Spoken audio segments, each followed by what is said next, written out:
네, 여러분 에스더 읽으실 차례입니다. 에스라, 느헤미야, 에스더는 포로 후에 귀한 때의 이야기입니다.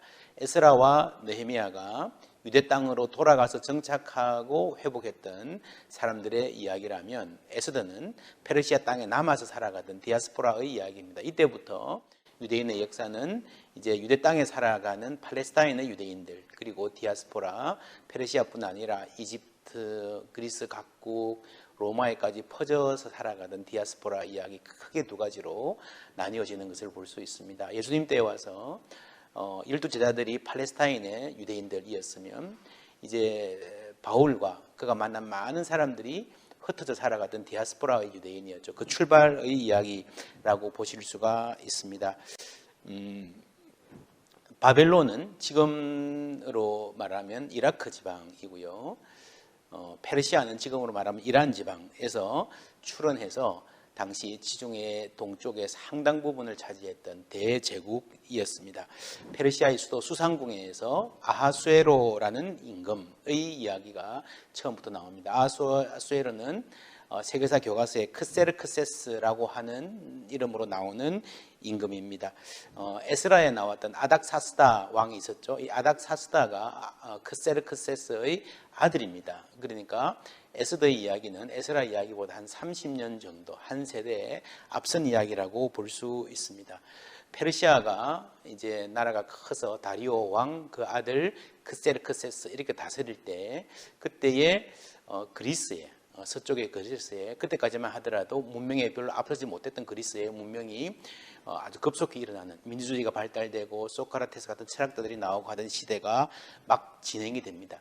이 크세르크세스는 유명한 영화, 여러분 300이라는 영화 보셨습니까? 스파르타와 페르시아가 전쟁하는데, 이때 스파르타와 그리스를 침공한 임금, 네, 사진 보시면 이 사람이 크세르크세스, 에스더의 남편입니다. 이때 페르시아가 침공한 게 480년쯤 되고요.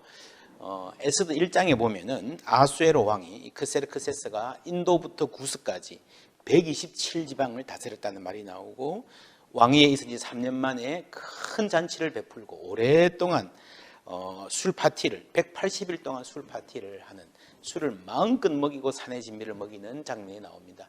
왜 그래 했을까요?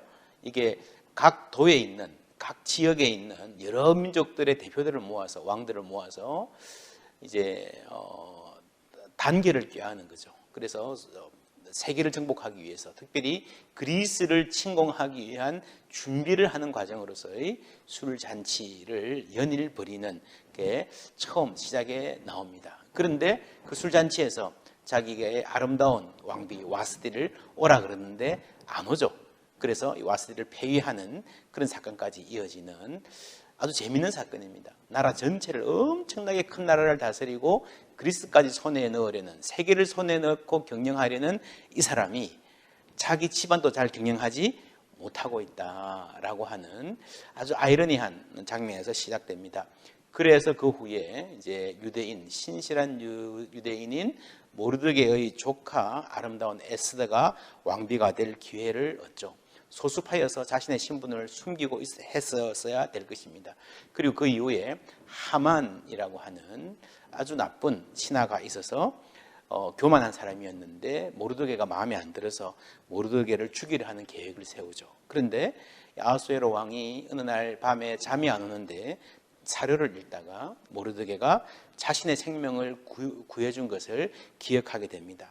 데리고 와라, 상 줄 것이다. 그러니까 하만은 자기가 상 받을 줄 알고 좋아했다가 모르드게에게 가니까, 자기가 미워하는 모르드게에게 가니까 실망하고, 그 이후로 계속해서 이제 모르드게를 죽이려고 노력하는데, 하만은 그렇게 노력하면 노력할수록 자기께 빠지게 됩니다. 마지막에 모르드게를 처형하려고 준비한 형틀에 자기가 매달려 죽는 비극을 경험하게 되고, 그리고 이미 유대인들을 다 학살하라 하는 명령이 내려졌기 때문에 그것을 이제 다시 회복하고 유대인들이 자신을 지키고 원수들을 처벌하는 이 사건이 일어나는데, 그날을 기념해서 불임절이라고 하는 유대인의 중요한 명절이 제정되는 역사가 기록이 되어 있습니다.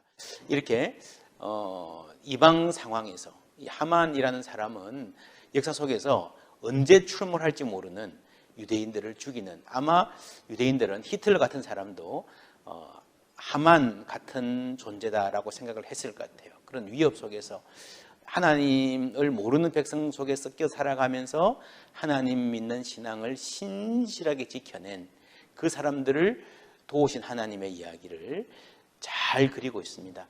에스더의 재미있는 특징 중에 하나는요, 전체를 보아도 하나님, 여호와 이런 단어가 안 나옵니다. 하나님이란 말은 안 나오지만 하나님에 대한 신앙, 또한 하나님께서 이방 왕들을 포함한 세계 역사 전체를 주도하고 이끌어가고 계신다라고 하는 견고한 신앙을 전하고 있습니다. 4장 14절 이 말씀 읽어볼게요. 이때에 내가 만일 잠잠하여 말이 없으면 유다인은 다른 데로 말미암아 노임과 구원을 얻으려니와. 다른 데로 말미암아, 우리가 알죠? 하나님이 구원하실 것이다. 내가 안 해도 하나님이 구원하실 것이다 라고 하는 모르드게의 믿음이 있는 거예요.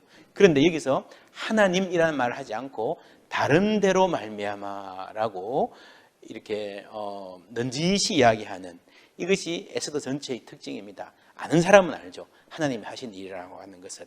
아마도 디아스포라들이 하나님을 모르는, 하나님 믿는 사람을 적대하는 환경 속에서 때로는 하나님이란 말을 입 밖으로 꺼내기는 힘들지만 그럼에도 불구하고 자기의 삶 전체를 통해서 하나님을 고백하고 살아가는 그러한 신앙의 태도의 중요한 모범을 보여주는, 아주 수준 높은 신앙을 보여주는 문서가 에스더입니다. 너와 내 집은 멸망하리라. 내가 왕후의 자리를 얻은 것이 이때를 위함이 아닌지 누가 알겠느냐 하니 라고 결단은 에스더에게 맡깁니다. 그러나 하나님께서 이때를 위해서 너를 왕후의 자리에 올려놓았을 수 있다라고 하는 하나님의 역사와 섭리를 말씀해 줌으로 말미암아서 내가 지금 여기 와 있는 것이 하나님의 입장에서, 하나님의 시각에서 내 인생에 어떤 의미가 있는가를 생각하게 하는, 우리에게 귀한 도전을 주는 그리고 은혜로운, 그리고 재밌는 성경입니다. 읽으시면서 하나님을 깊이 만나시는 은혜 있으시기를 바랍니다.